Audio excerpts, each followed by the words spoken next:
ఎక్కడో దూరానున్న చుక్కలే విన్నా గాని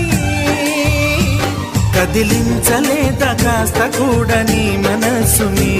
పరదాలు దాటి ఒక్కసారి పలకరించవేమి అందరినీ ఇలా వెంటపడి అడగాల